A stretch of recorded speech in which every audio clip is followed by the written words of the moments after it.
Every Kenyan knows how I stood on this particular matter. Kofi Annan actually warned us about The Hague. And me and President Kibaki spent nearly 8 hours in Parliament trying to convince our colleagues to vote for a local tribunal. Unfortunately, 2 of our colleagues who are now in The Hague are the ones who led the campaign against a local tribunal. Unfortunately, I am the one who is now being accused of having taken people to The Hague, because nothing could be further from the truth. I do not want to eliminate any kind of competition. That's why I would rather have my brother on the ballot. But I know that it will pose serious challenges to run a government by Skype from The Hague. I know that it's not practical. Thank you. Honorable Moita. My plea is to spare a thought for the victims, the 1,300 people, Kenyan people, innocent, who were murdered, who were killed, leaving behind relatives, the many women and men who were raped. Let us spare a thought for the victims. Let us also agree that we cannot continue with a culture of impunity. But having said that, the way to tackle the issue of impunity is to go to the highest levels where it is to be found. And I must say that as a lawyer, having read the Rome Statute, I know because the ICC cannot handle the cases of everybody or accused persons, jurisdiction is limited to those holding the highest responsibility. A Safina government would revisit the issue of jurisdiction. The Honorable Uhuru Kenyatta, and he has not asked me to hold his brief, was not a presidential candidate. If you are going to charge 6 people, you must begin with number 1, number 2 to number 6. You cannot begin with 3, 4, 5, and 6. And I wonder whether there was blinking on the part of the office of the prosecutor. The Safina government would like to revisit that so that those holding the highest responsibility perhaps go to the dock there, the others can be dealt with here in accordance with the law. Are you talking about presidential candidates and therefore the colleague to your right, Raila Odinga, it should be in the list? Wow. 2 people were presidential candidates. It is impossible. You cannot persuade my mind or the minds of many rational people that the 2 candidates did not know about it. It's only these other 4 Kenyans who are facing the charges there, and the 2 candidates did not have a clue about it. That is an issue I would want to see investigated. As a Safina government, we would revisit that issue. Honorable Odinga, your response to that? That is a most irresponsible statement that ever was ever made. Because my friend needs to know that investigation was carried out by a commission which was appointed through the Serena process, led by Justice Waki, which then produced the list of names which were handed over to Kofi Annan, who was the leader of the process. And then that list was handed over to Mr. Ocampo. Me, I don't fear, because I have nothing to hide. I know exactly what I did.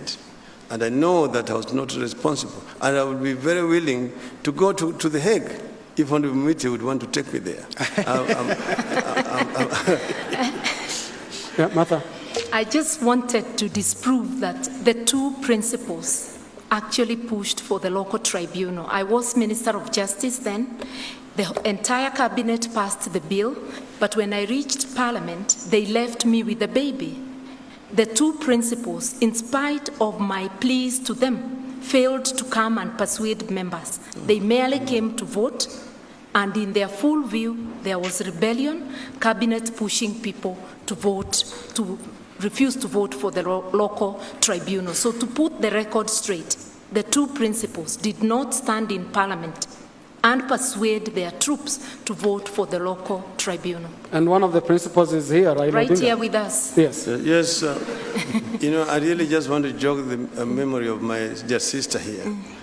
That first we had a joint PG meeting of PNU and ODM, co-chaired by President Kibaki and myself in the old chambers, pleading with the members to agree to vote for the local tribunal. This is on record, even the Hansard will bear us out, that we tried as much to persuade all the members to vote for a local tribunal. But the clarion call was, don't be vague, let us go to The Hague. Unfortunate.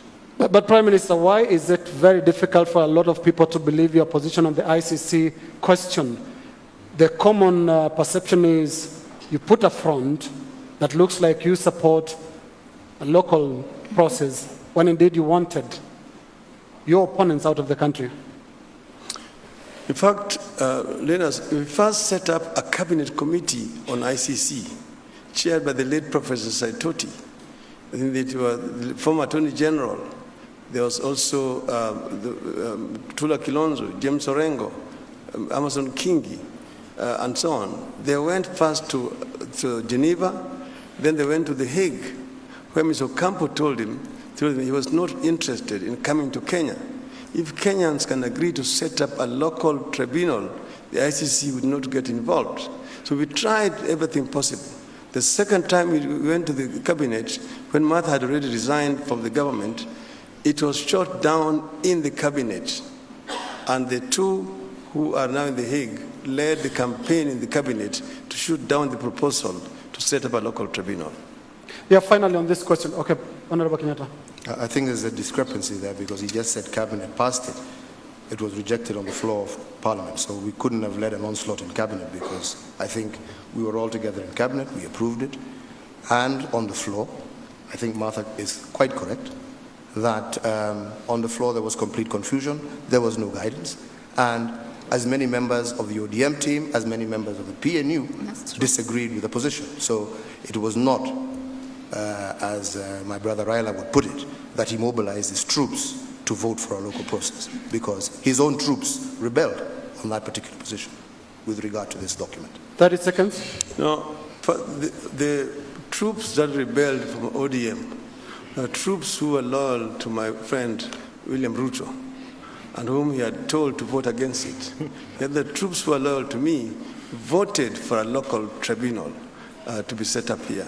But then I was saying that there was a second attempt after Martha had resigned from the government by Mutula Kilonzo. He redrafted the bill, brought it to the cabinet. It was not approved. It was rejected in the cabinet through the intervention of my friends.